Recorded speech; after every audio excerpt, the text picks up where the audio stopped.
Hi guys, good morning! By the way, paano ba ipakita yung time? Basta 3:44 a.m. Ayan, 3:44. Wait, how will I show you the time? Ayan, 3:44 a.m. Ano, alam niyo ba? Hindi pa ako natutulog. Kakatapos ko lang mag-coffee and nagwa-water ako. Alam niyo, feeling ko ako aswang. As active talaga ako pag gabi, tapos pagka umaga, tulog talaga ako. Siguro hapon ako magigising, ganun. Lalo na pag wala akong pasok. Kaka-blower ko lang din ng hair kasi naligo ako. Pagkatapos ko mag-igib, naligo. Ayun, so 3:44, imagine, gising na gising pa ako. And then, by the way, ayun, nag-water na nga ako. Kwento ko lang guys, dahil super namomroblema ako these days. Kasi nga wala na akong sinasahod. So, tapos na rin yung vacation. Hindi pa naman, for me hindi pa. Kasi wala naman akong mid-year. So, naisipan ko, sasabay ako sa mga, since back to school na ngayon, mid-year na guys. It's time for me na rin na maghanap ng other part-time job. Kaya, naghahanap na ako. Kaya parang nag-school na rin ako guys. Kasi kailangan ko talaga ng money this coming second year. Kailangan ko magpatay ng uniform. And wala pa akong money for that. Kasi yung last money ko, pinambili ko ng cat litter, cat food.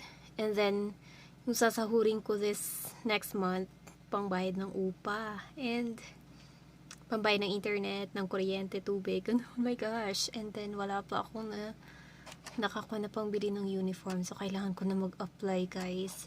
So, meron naman ako na-applyan na, guys, sa audio class siya. Chinese company. Pero, tinitingnan ko pa.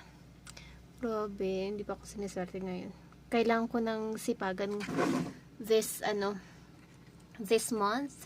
Dapat for 2 months sipagan ko before magbalik ng school kasi kailangan ko ng money guys. And then pag school na naman guys, kailangan kong i-lessen na naman yung working hours ko kasi nga pasukan na.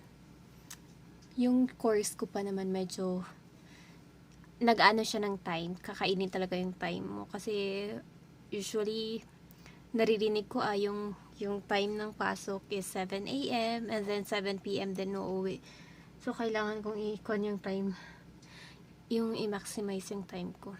Siguro ang work ko noon, 7 kasi dati yung pasok ko 7 p.m. to 2 a.m. Ngayon, hindi ko alam. Kailangan ko kasi ng pera.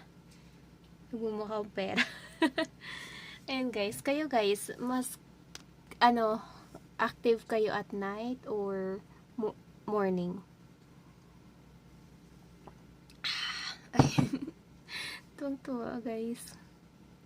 Matutulog siguro ako mga 6 a.m. By the way, natapos ko na yung Queen of Tears. Wow, sobrang ganda guys. Panoorin nyo na rin. Mga pusa ko pala tulog na. Sila Puti, sila Tisoy. Nasa dyan sa likod. Ay, hindi nyo makita. Ayan guys. So yun, nag-share lang ako.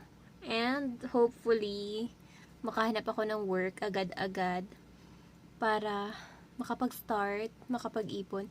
Yung sa audio class na ina-applyan ko, sabi nila is 70 pesos per 20 minutes. Pero pag ganyan kasi, booking kasi yan guys. Hindi pa yan masyadong maraming student pag bago pa lang. Hopefully, makahanap ako ng naghanap nga sana ako pang VA, ganun. Pero pag pasukan na kasi kailangan nila ng 8 hours, ganun. Or, mahirap kasi. Sana makahanap ako. Hopefully guys, sorten tayo. Bye. Matulog na kayo. Or gumising na. Bye.